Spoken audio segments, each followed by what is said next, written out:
संवाद मेळाव्याचे अध्यक्ष, कृषी उत्पन्न बाजार समितीचे माजी सभापती प्रकाशराव गुंड, तुम्हाला सर्वांचे लाडके नेते आणि ज्यांच्या आव्हानाला अनुसरून आपण एवढ्या मोठ्या संख्येने या ठिकाणी उपस्थित आहात, ते आदरणीय आनंद यात्री दिलीपरावजी सोबत साहेब, या ठिकाणी उपस्थित असलेल्या कार्यकर्त्यांना संवाद मेळाव्याच्या निमित्तानं सोबत साहेबांनी आमंत्रित केलं. संवाद साधत असताना येणारी विधानसभा हे आपलं लक्ष आहे. येणाऱ्या विधानसभा निवडणुकीमध्ये उभा राहत असताना कोणतं चिन्ह, कोणता पक्ष याबाबतचा उलगडा होईल. आगामी काळातली आपली भूमिका काय असेल, आगामी काळामध्ये आपण काय पद्धतीनं या विधानसभेच्या रणांगणावर सामोरं जाणार आहोत याची दिशा घेऊन जाण्यासाठी आता हा संवाद मेळावा आयोजित केला. साहेब, या ठिकाणी उपस्थित असलेल्या तमाम तुम्हावर जीवापाड प्रेम करणाऱ्या कार्यकर्त्यांची भावना आहे. तुम्ही घ्याल ते धोरण, तुम्ही बांधाल ते धोरण, तुम्ही जो काही निर्णय घ्याल, कारण आज जागा आहे 1985 पासून आज जागा आहे. तुम्ही या तालुक्याच्या हिताची भूमिका घेऊन राजकारण, समाजकारण केलेलं आहे. तुम्ही कधीही तुमच्या कुटुंबाच्या हिताची भूमिका घेतलेली नाही. तुम्ही तालुक्यातल्या सर्वसामान्यांच्या कुटुंबाची हिताची भूमिका घेऊन त्या ठिकाणी सातत्यानं राजकीय जीवनात कार्यरत राहतात.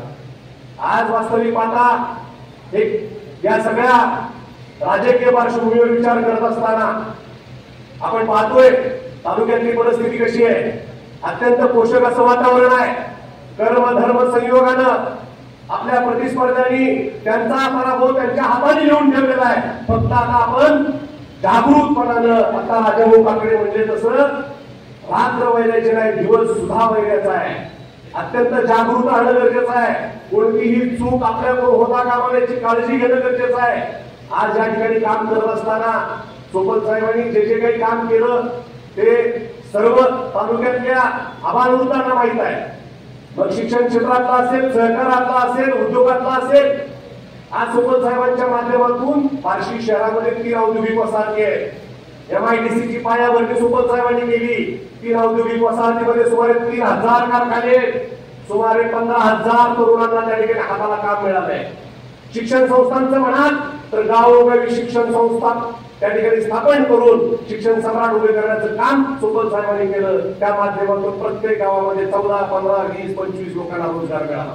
अशा अनेक, मग सहकारी संस्थांमधल्या DCC बँकेच्या नोकर असतील, विविध कार्यकारी सोसायटीची त्या ठिकाणी सेक्रेटरी असतील, अशा वेगवेगळ्या माध्यमातून सोबत साहेबांनी लोकांच्या चुली पेटवण्याचं काम. या उलट विरोधकांकडून जे काम होत आहे या सगळ्या पार्श्वभूमीवर येणारी निवडणूक अत्यंत महत्वाची आहे. या तालुक्यात येणाऱ्या निवडणुकीत आपल्या भविष्याचा, तालुक्याच्या भवितव्याचा निकाल त्या ठिकाणी जर आपल्याला घ्यायचा असेल तर सोबत विधानसभेत जाणं गरजेचं आहे. याच मंगल कार्यालयामध्ये, याच मोर्या पंचगावमध्ये लोकसभा निवडणुकीच्या पार्श्वभूमीवर मी म्हणलं होतं की ओम दादांना मिळालेला लीड हे सोबत साहेबांचं विधानसभेचं आपलं ऍडव्हान्स बुकिंग असेल आणि निश्चितपणे तुम्ही केलं, निश्चितपणे ऍडव्हान्स बुकिंग केलंय. आता खऱ्या अर्थानं आपल्याला सोबत साहेबांना विधानसभेत पाठवायचं आहे. विधानसभेत पाठवत असताना अत्यंत संयमानं या सगळ्या प्रक्रियेत सामोरं जायचंय. निवडणुकीची रणनीती काय असेल, निवडणुकीमध्ये काय पद्धतीने आपण पुढे जायचंय, हे सगळं करत असताना निवडणुकीचा एक मोठा फॅक्टर आहे सोशल मीडिया. मी या ठिकाणी उपस्थित असलेल्या सर्व कार्यकर्त्यांना आवाहन करतो की सोबत साहेब हे सुसंस्कारी आणि संस्कारी नेते आहेत. त्या ठिकाणी सुशिक्षित आहेत. कुठल्याही पद्धतीनं आपल्या कार्यकर्त्यांकडून चुकीचं, विरोधकाच्या बाबतीत सुद्धा चुकीचं काही लिहिलं जाणार नाही, कुठली गोष्ट होणार नाही, कुठली कमेंट होणार नाही याची काळजी घ्या. राहिला प्रश्न त्यांच्याकडून जर काही होत असेल तर पहिल्यांदा आपल्याला कायद्यानं त्याला त्या ठिकाणी तोड द्यावं लागेल आणि नाहीतर मग शेवटी तशाच तसं उत्तर द्यावं लागेल. ती उत्तर देण्याची तयारी आपण ठेवावी लागेल. आजच उदाहरण तुम्हाला सांगतो. आज श्रीमंत तात्या थोरात नावाचे आपले सहकारी माजी जिल्हा परिषद सदस्य यांच्यावर 307 सारखा गंभीर खोटा गुन्हा दाखल झाला. सोपल साहेबांना समजलं युवराज बापू, मी सोपल साहेब, विकास जाधव, गणेश नाना जाधव, राजाभाऊ चव्हाण, मकरंद मालक सगळी माणसं तालुका पोलीस स्टेशनला जाऊन किया मांडला आम्ही. काय प्रकार चाललाय या ठिकाणी? श्रीमंताच्या थोरात त्या ठिकाणी नसताना त्यांच्यावर खोटा गुन्हा दाखल केला. भविष्यात अशीच घटना कुठेही घडली तर सोबत साहेबांनी सगळ्या कार्यकर्त्यांना शब्द दिला, मी पोलीस स्टेशन मध्ये किया मांडून बसेल.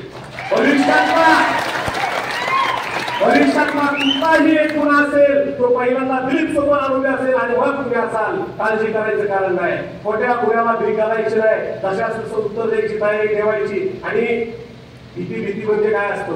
देणाऱ्याला भेडसवलं जातं, न देणाऱ्याच्या नाती लागलं जात नाही. त्यामुळे कुणीही भिवू नका, निर्भय राहा, निर्भीड राहा. कारण शेवटी पाप पुण्याचा विषय आहे. विरोधकाच्या हातून जे काही पाप होते ते पाप त्यांच्या समर्थनात ज्यांनी काम केलंय त्या लोकांना त्याची जाणीव झाली आहे आणि ते म्हणतायत या पापातून आम्हाला मुक्त व्हायचं असेल तर आता सोपल साहेबांना निवडून द्यायचंय. कोण म्हणतायत? त्यांना निवडून आणणारे लोक म्हणतायत. त्यामुळे आपण तर पुण्यावरच आहोत. आपण सोपल साहेबांना निवडून दिलं म्हणजे सोपल साहेबांच्या हातून घडलेलं पुण्य त्याच्यात आपण भागीदार आहोतच. कारण सोपल साहेब पाप करणारा माणूस नाही, सोपल साहेब पुण्य करणारा माणूस. म्हणून करता माझं तुम्हाला आव्हान आहे, येणारी निवडणूक आपल्या हातातली निवडणूक आहे, परंतु काफी लावून चालणार नाही. येणाऱ्या निवडणुकीत आपल्या कार्यकर्त्यासोबत सामान्य जनता आपल्या सोबत आहे, त्याचबरोबर विरोधक सुद्धा आपल्या सोबत आहे. विरोधकांसोबत गर्दी दिसेल, विरोधकांसोबत माणसं दिसतील, परंतु त्या माणसांनी सगळीच माणसं त्यांना मदत टाकवायची नाही. कारण प्रत्येकाच्या खिशाला लागलेली झळ, प्रत्येकाला घेतलेला चिमटा आणि प्रत्येकाला बसलेली झळ पाहता कुणीही आज मनापासून त्यांच्यासोबत नाही एवढं ठामपूर्वक या ठिकाणी सांगतो. कारण त्याशिवाय 55,000चा लीड तालुक्यातून मिळाला नसता. काय होतो आपल्याकडे लोकसभा निवडणुकीत आपली एकजूट होती महाविकास आघाडीची. नेतृत्व होतं सोपल साहेबांचं, विश्वास भाऊंचं, त्या ठिकाणी काँग्रेस नेत्यांचं. आणि ह्या जोरावर तुम्ही सर्वांनी ही निवडणूक हातात घेतली. समोरच्याकडून धनदानके प्रयोग झाले, काय काय प्रयोग झाले आपण माहिती. त्या सगळ्या पार्श्वभूमीवर देखील आपण जिंकलो. आणि आपलं हे जिंकणं इतकं महत्वाचं होतं. येणाऱ्या काळात आपल्याला जर सुजलाम सुफलाम तालुका पाहायचा असेल, आपल्याला जर भीती आणि दहशतयुक्त मुक्त तालुका पाहायचा असेल, आपल्याला जर शांततामय जीवन जगणारा बार्शी तालुका पाहायचा असेल, तुमच्या माझ्यातल्या तरुण कार्यकर्त्याला व्यसनाधीन न होता रोजगाराच्या संधी मिळवायच्या असतील तर सोपल साहेबांशिवाय पर्याय नाही. एवढंच डोक्यात पक्की गुणगान बघा. आणि या ठिकाणी उपस्थित असलेल्या सर्वांना माझी कळकळीची विनंती आहे, कळकळीचं आव्हान आहे. इथून काय घेऊन जाणार आहात? इथून एकच विचार घेऊन जावा, सकारात्मक बोला, पॉझिटिव्ह बोला.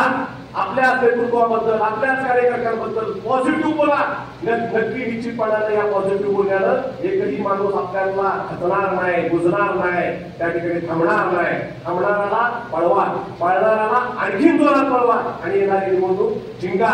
जिंकण्यासाठी सर्वजण आपण सक्षम आहोत. त्या ठिकाणी या निवडणुकीचं तंत्र आता आपण सोपल साहेबांना शिकवणे इतकं मोठे आहे. 1985 पासून ते लढत आहेत. यापूर्वी त्यांनी 2 निवडणुकांमध्ये उमेदवाराचे प्रतिनिधी म्हणून काम केले. अशा पद्धतीने अनेक निवडणुकांचा अनुभव त्यांच्या गाठीशी आहे. ते 1985 मध्ये लढवलेली निवडणुकी त्यांना माहिती आहे आणि 2024 मध्ये लढवायची निवडणूक देखील त्यांना माहिती आहे. तंत्रज्ञानात बदल झालाय, सगळ्या गोष्टीतला झालेला बदल, निवडणुकीच्या आयाम बदलले. पण सोपल साहेबांनी त्या ठिकाणी स्वतःचा आत्मविश्वास त्या ठिकाणी इतका पक्का ठेवलाय की तो आपल्याला जिंकून टाकून देणार आहे आणि आपल्याला लढायचं आहे आणि जिंकायचं आहे. एवढंच बोलतो आणि माझं बरोबर संपवतो. जय हिंद, जय महाराष्ट्र.